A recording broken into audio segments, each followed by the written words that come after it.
Dear students, today we are going to learn about Module 3 Computer Graphics and Visualization, where we'll be having 3D transformations. So we are going to see the 3D transformations which are an extension of the 2D transformation. In this we are going to study about 3D translation, rotation, scaling, some composite 3D transformations and other 3D transformations. Let me give you some preamble about the geometric transformation in 3D space. Geometric transformation in 3D space are extended from two-dimensional method. But here we are going to include the z coordinate. We now translate an object by specifying a three-dimensional translation vector, which will determine how much the object is to be moved in each of the three coordinate directions. Similarly, we scale an object by choosing a scaling factor for each of these three Cartesian coordinates x, y and z. But the extension from two-dimensional rotation method to three-dimension is a bit complicated. When we discussed the 2D rotation in the xy plane, we needed to consider only rotation about axes that were perpendicular to the xy plane. In 3D space, we now select any spatial orientation for the rotation axis. Some of the packages handle 3D rotation as a composite of three rotations, one for each of the three Cartesian axes. Alternatively, we can set up general rotation equations given in the orientation of a rotation axis and of the required rotation angle. In the geometric transformation in 3D space, we can have a right-handed coordinate system or a left-handed coordinate system. In the right-handed coordinate system, an axis will be perpendicular to another axis and we are going to consider them in the anti-clockwise direction. In the left-handed coordinate system, an axis will be perpendicular to another axis and these axes will be considered in the clockwise direction. We can consider either the right-handed or the left-handed, but the convention what we follow in this particular subject is right-handed coordinate system. This right-handed coordinate system, it will be expressed in the form of homogeneous coordinates, like how we had done for our 2 dimensions. It will be having a 4x4 matrix and all the values are going to be entered into this matrix and this will be used for transformation. The x-axis, y-axis and the z-axis, they are perpendicular to each other. If I assume x-axis to be horizontal and y-axis to be vertical, we have a line, the x-axis line and the y-axis line. So we are going to assume that the z-axis is coming straight towards us. That means it is coming out of the page towards you. That axis is called as the z-axis.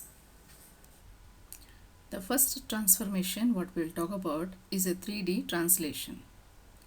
A position or a point P, which is x, y, z in three-dimensional space, it is translated to a location P dash, which is equal to x dash, y dash and z dash by adding translation distances tx, ty and tz to the Cartesian coordinates at the x direction, y direction and z direction.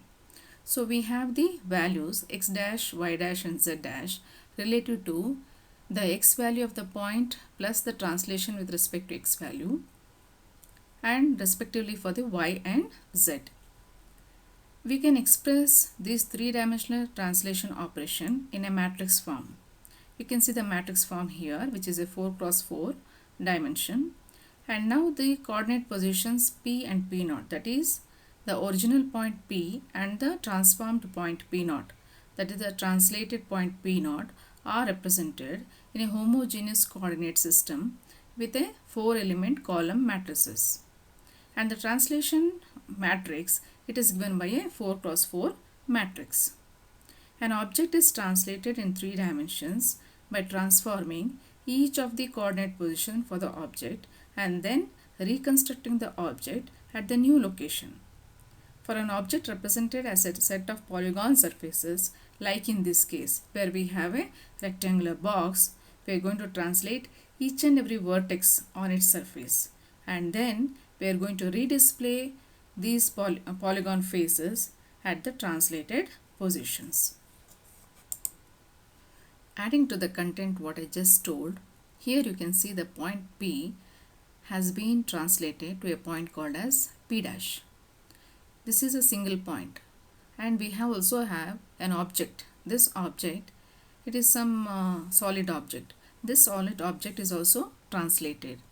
When this solid object is translated, each and every vertex on it are translated. Whatever it has been given in the matrix, according to that matrix value, these points will be translated, and we are going to get the new object at a new position. The object will be translated to a new position. So P dash will be equal to T into P. Now we will look into 3D rotations. Here you can see an object can be rotated on x-axis, on y-axis, on z-axis. So we know that the positive directions are given by anti-clockwise directions. That is the default case. So when we are looking from the z-axis, that means when we are looking towards an object, and my straight line from my eye to the origin, what I have the line, that is my z-axis, then what is going to happen? You are going to look at the object in the xy plane. So there won't be any change in your z. Similarly, when you are looking at an object from the x-axis, that means x-axis is vertically, just it is going from your eyes to the screen. It is going straight from your eyes to the screen. In that direction when you are seeing, definitely you are going to see the object in the YZ plane. So there won't be any change in the x value. Similarly, when you are looking at from the y direction, that means from the y-axis when you are looking, and you will be seeing the object in the x and z plane. So when you are looking in the z-axis, you will see that there will be some changes in the xy, but there won't be any change in the z-axis. Similarly, for the x and the y, whenever you are looking from an axis, on that axis there won't be any change, but the other two axes, they are going to be affected. The 3D rotation can happen on the x-axis, on the y-axis, or on the z-axis. We can also go for a axis rotation which is parallel to one of the coordinate axes. That means an axis which is parallel to any one of the either the x or y or the z. We'll also see a case for rotation about an arbitrary axis. That means which is not parallel to any of the axes. That axis also we are going to see how it is going to work. The 3D rotation is different from 2D rotation because of the angle of the rotation is there. Also we are having the axis of rotation. We need to put two values here, that is the angle at which we are rotating and also the axis of rotation. With these two values, we can perform the 3D rotation about the x, y or the z axis. Here you can see how an object is rotated about an x-axis, about an y-axis, about a z-axis. So when we are looking from the z-axis, when we are looking from the x-axis and the y-axis, this is how the object will be rotated. So when we are looking at the object, and we know that the default case is a counterclockwise, it is nothing but the positive from the origin. We can have the 3D z-axis rotation. X dash is equal to x cos theta minus y sin theta.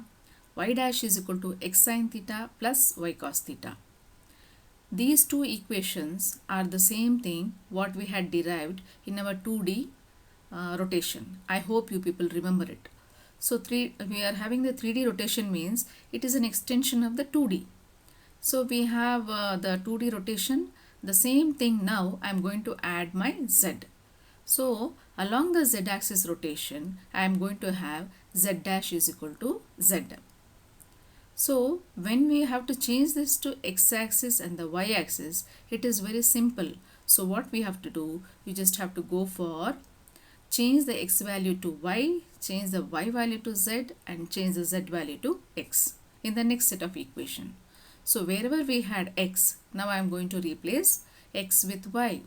Wherever I had y, I am going to replace y with z. Wherever I had z, I am going to replace that with x, and now I am going to get a new set of equation for the x-axis rotation. And then similarly I am going to change my y-axis rotation, and you will see that for the y-axis rotation in the 3D, I am going to get the values as z dash is equal to z cos theta minus x sin theta, x dash is equal to z sin theta plus x cos theta, y dash is equal to y. You can see here when we have the z-axis rotation in the matrix, in the 4 cross 4 matrix what we have here, in the general 3D rotation, an object is to be rotated about an axis that is parallel to one of the coordinate axes. We attain the desired rotation with the following transformation sequence. What is the sequence? First, we have to translate the object so that the rotation axis coincides with the parallel coordinate axis. Second step, we are going to perform the specified rotation. And finally, I am going to translate the object so that the rotation axis is moved back to its original position. So here I am having, when we want to rotate an object about an arbitrary axis, that means this axis is not parallel to any of the axes. Then we have to follow 5 steps. What are these 5 steps? So we are going to translate the x1, y1 and z1. That means one of the point, whichever is nearer to the origin, that will be moved to the origin. And then I am going to rotate the second point on the z-axis. And then I am going to rotate the object around the z-axis. Finally, again we have to rotate it back to the original orientation and translate it back to the original position. So these are the 5 steps what we have to follow when we have to rotate about an arbitrary axis. The arbitrary axis means we have an object. This object should be rotated, but this rotation is not depending on any of the axes. That means the reference what we are taking, it is not parallel to any of the axes. In this case, it will be a little tedious process. What we have to do, so we are having the let us look at this one at a time, step by step. So you can see here, what is the first step? We have to go for translation. What translation are we doing? We are moving the x1, y1 and z1 to its origin. So when we are doing that one, you can see that it is moved to the left and towards the down. And that is why we are having the values here in the matrix as minus x1, minus y1 and minus z1. So the translation matrix what we have here, it is a 4 cross 4 matrix. In the step 2, we are going to establish the x-axis translation. So the point ABC what is there, that point has to move towards the x-axis. So when we are going to rotate this particular point ABC onto the rotated point over here, you can see that in the step 3, we are going to rotate about the y-axis by an angle beta. So here we are having the point ABC. This point ABC, now we have to perform the specified rotation about the selected coordinate axis. That means I want to rotate this one about the z-axis by an angle theta. So this z-axis rotation is given by the rotation matrix over here, and then I am going to compute my angle theta. After performing the translation and the rotation and the actual rotation what we had to make, now we will do the reverse. That means I have to apply the reverse transformation to the axis so that it will come back to its initial position. So in this example, we have to move a vector. That means we have to move a point which is represented as 3, 2, 1, 1. That means x value is 3, y value is 2, z value is 1. And because it is a 4 cross 4 matrix, the last one value that will be represented as a homogeneous coordinate system value. So that is not part of any coordinate system. It is part of a homogeneous coordinate system. So we have to translate it by -1 on all the 3 axes, and then we have to go for rotating it by 30 degrees about x-axis and 45 degrees about y-axis. We know that when we are having a rotation in the 3D, along with the rotation angle, there is one more thing what you have to specify. That is nothing but the axis. You have to specify the axis and also the degree of rotation. So for this question, totally we are having 3 transformations, 1 translation and 2 rotations. I am going to have them in the sequence. First I am going to apply my translation. This translation is nothing but it is going to move from, the values of x, y and z are decreased by -1, -1 and -1. Then I am going to have a rotation on x-axis by 30 degrees. You know that the rotation matrices are different for each of the axes. The way how the theta will be present, the cos theta minus sin theta, how they will be present in which of the rows and the columns, that is very significant with respect to x-axis, y-axis and z-axis.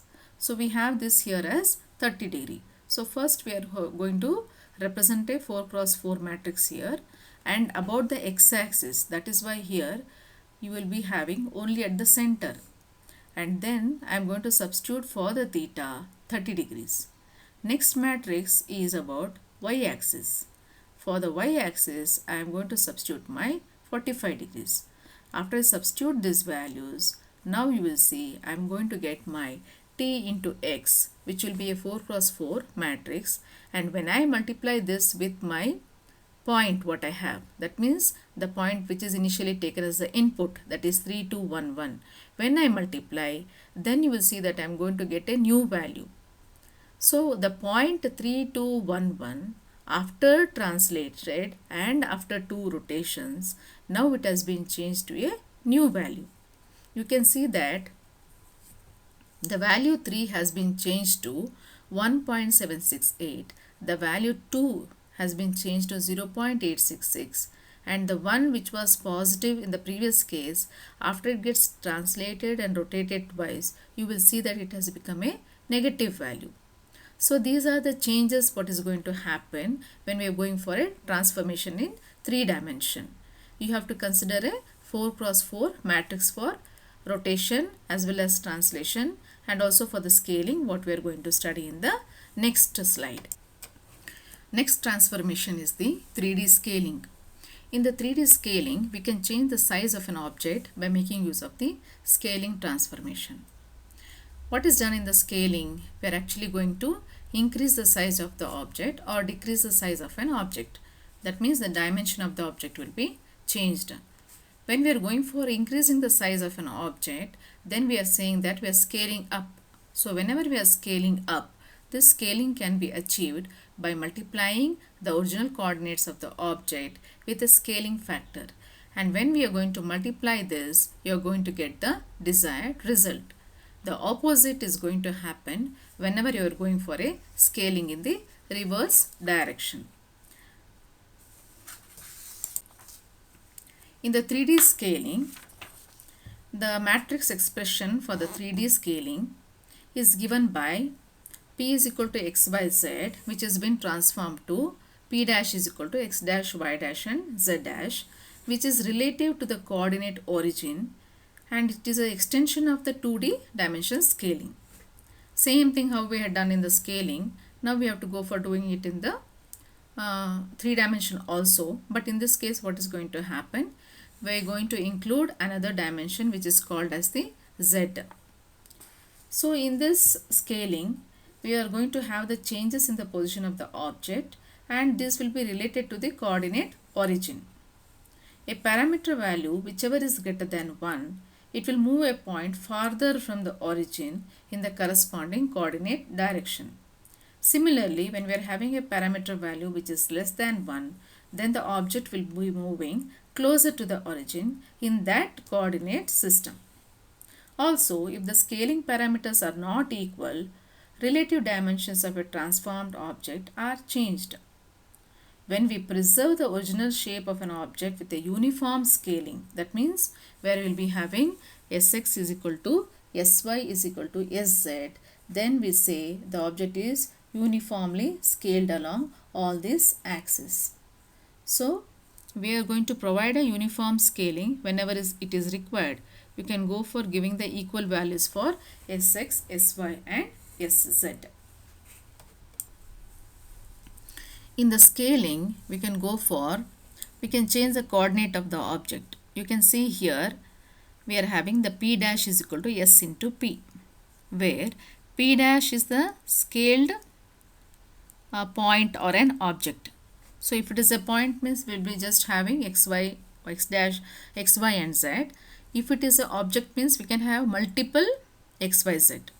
All these multiple x, y, z values, they will be put inside a matrix. So you can see here we have an object. This object has been scaled. That means with respect to the values what we give in the Sx, Sy and Sz, we can go for making an object bigger or smaller. So here we can see that object has been increased. That means the scaling factor is more. So we have the scaling factor given here. According to the scaling factor, the point xyz what was there, it will be multiplied with your scaling matrix and you are going to get a new point which is called as x dash, y dash and z dash. For a point it will be x dash, y dash and z dash, but for an object it will be set of points. And now we will see how we can go for scaling with respect to a fixed point. So whenever we want to go for scaling with respect to a fixed point, we have the point here. So an object is given. On that object we are having one reference point that is taken as xf, yf and zf. So we have to follow certain steps when we have to go for scaling on a fixed point. What are these steps? The first step is translate the fixed point to the origin. That means you move that point to the origin. So if you're moving the point to the origin, it also means that the entire object will be moved. So we are going to move the fixed point to the origin, and then I am going to apply my scaling transformation. This scaling transformation, it will be relative to the coordinate origin. So it has to be related to the coordinate origin, and then I am going to translate it back to the original position. So these are the three steps what we have to follow when we are going for scaling in a fixed point. I hope you remember in the 2D also we had done similar thing. So in this case what is going to happen? We are just going to add one more coordinate axis, that is the z axis. So when we follow these three steps, we are going to have a object, or it can be a point. This object, it is going to be scaled. It has to be increased in size. So that can be done, it can be achieved by making use of three steps. That is translating, then scaling, then inverse translating. All these things are done again by making use of matrices. For the translation we have the matrix, for the object we have the matrix. We are going to multiply them and then I am going to get back my scaled value. That means the scaled object what is there, that will be the output for this stage. The scaling with the fixed position when we have, this diagram gives a more clean picture, the more cleaner view, and that's why I have taken this one. So you can see here what is the first step. We have to go for translation. The point will be translated to the origin, whatever the fixed point we are taking, and then this point, after translating it to the origin, now we go for scaling. It can be making it bigger or making it smaller, and finally I am going to move my object or a point to the same place from where I came. That means in the original position, what was the point, where was the point, the reference point, to the same point I am going to go. But now you can see the difference, the object has become more bigger. So we are having a sequence of transformation here. So for every operation, for every transformation, I am going to make use of a 4x4 matrix. So you can look at this matrix over here. The first one is the translation matrix, then I have the scaling matrix, then again I am having the inverse translation matrix. So when I am going to apply this onto my point, that is x, y and z, you will see that now I am going to get the scaling. The object is going to be scaled up, and this will be happening with respect to a fixed position. That means whatever the point you have taken as a reference, based on that point, this will be scaled up. That means it can be scaling high or low. It depends upon what you have taken in the Sx, Sy and Sz. Based on that, the object will be scaled up or scaled. So when we go for scaling with respect to a fixed point, further you can see that when you multiply these matrices, the final result what you are going to get, you will see that you can remember how when we go for viewport and all, you can see the value will be somewhat similar. So a point has been mapped to another place by making use of the scaling. So we can make use of the scaling factors, and then I can go for finding the new place where this point has to be marked, and then I'm going to get my values here. Now we will see two more transformations, and these transformations are 3D reflections and 3D shearing.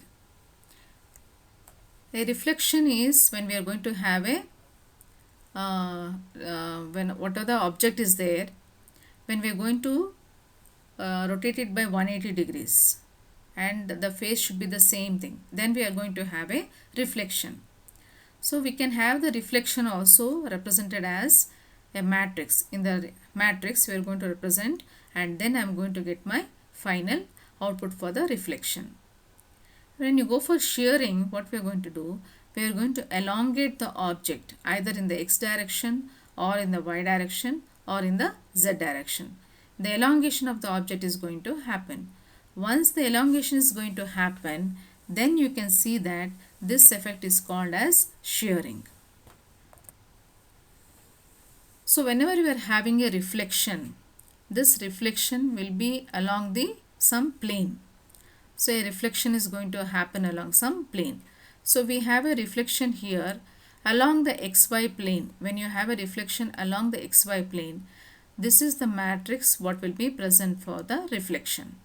You will be having the values here which will be changed only in the z axis. You will be having it as -1. This is called as the reflection through the xy plane. You can also generate the other reflection matrices for the YZ and XZ plane, all the other different planes what are there. Then you can go for finding what is a reflection matrix, and those matrices can be used for reflecting a point. When we go for the 3D reflections, a rotation of 180 degree about an axis passing through the origin, that is nothing but a reflection. So when we have a reflection on the xy plane, I told you only the z value is going to be changed. Similarly, when we are having the yz, only the x value will be changed, and when we go for the xz plane, then you will be having the y value will be changed. So this is the 3D reflection, and then when you substitute the value, you can see that a reflected point will be appearing. That means you are going to get a point which will be the reflected point of the original point. So this original point, what reflection you will be having, either it can be done on the xy plane, or it can be done on the yz plane, or it can be done on the xz plane. So depending upon where you want the point to be reflected, you can make use of the appropriate transformation matrix. In the xy plane, the z value is going to change. In the yz plane, the x value is going to change. In the xz plane, the y value is going to change. And then you are going to have a 180 degree rotation. Because it's a 180 degree rotation, you are going to have the value here as -1 for the xy plane z, yz plane x, and the xz plane y value. You will be having it as -1 because I want to go for reflecting. Reflecting is nothing but when you are going for rotation about a 180 degree angle. When you rotate this by 180 degree angle, this is the value what you are going to. This is how a reflection related to the xy plane will be looking. That means when you have on it on the z plane, and then you are going for 180 degree rotation, then what is going to happen? What was on the positive z, now it has become equal to negative z. When this becomes equal to negative z, now you can observe in the matrix the z value will be equal to -1. So the xy plane, when you are having the object, now it will be rotated on the z axis. 180 degree is nothing but whatever was the positive, now it has. 3D shearing means when we are having the object elongated either on the x-axis, y-axis, on the z-axis, that is called as shearing transformation. So this shearing transformation, the orientation, that means it will be pulled up, it will be pulled on one side of the x-axis, y-axis or the z-axis. You can see here the 3D shearing, it depends upon the linear equation. That means whatever is present in your matrix, okay, that matrix, it is going to add up all the values over here, and then you are going to get the value. That means in each coordinate position, whatever value is there, that will be added, and then you are going to get the effect. So you can see here a rectangular parallelepiped, what is there, that has been sheared. The cube, what is there, that has been sheared, and the value in the matrix, which is a 4 cross 4 matrix, this 4 cross 4 matrix value, what is there, that will be added up by making use of a linear combination. We can think of the shearing in this angle also, where we'll be having the shearing effect. One type of what we say understanding about the shearing effect is in this way. We can also go for a shearing matrix in which we are going to specify the values for the shearing in the x, y and z direction. So here we are having the shearing on the z direction. So if you are having a shearing of the z direction, on the z direction it will not make any change. It is going to be seen on the x and the y plane, and that is why you are going to have the values here which are equal to the values of shzx and shzy. If you are having the shearing on the z, you will not have the effect seen on the z. You will be seeing only on its other two axes, that is the x and the y. So you are going to get the shearing with respect to the z axis, means this is your 4 cross 4 dimension matrix. Similarly, you have to construct the shearing matrix for the x direction, the shearing matrix for the y direction also. So this is the figure here which is given for when we go for the x and the y value shearing, it is equal to 1. That means on the x direction and also on the y direction, when you have given the shearing as equal to 1, this will be the change what is going to happen. So this figure is illustrating the value of the shearing on the x direction and the value on the shearing on the y direction, both of them as equal to 1. So when we go for the 3D shearing, I told you that this can be a linear algebra. So suppose if I am having the values here given by some constant values, when you are going to substitute them. And why do I have a matrix here, such a big one? Because this object, what is there, it is consisting of 8 vertices. So one of its vertex, it is at the origin. So based on that, we are taking these 8 values here, and for these 8 values, when you take the substitution for the shearing by using this constant values and the variables what are given over here, when you substitute them and then when you're going to solve them, you're going to get the equation in this form. So the values, when they are added to the object, that means using these values, when you create the object in the actual scenario, in the actual xyz plane, you will see that the shearing effect is going to be happening. So that's all for today. Thank you very much.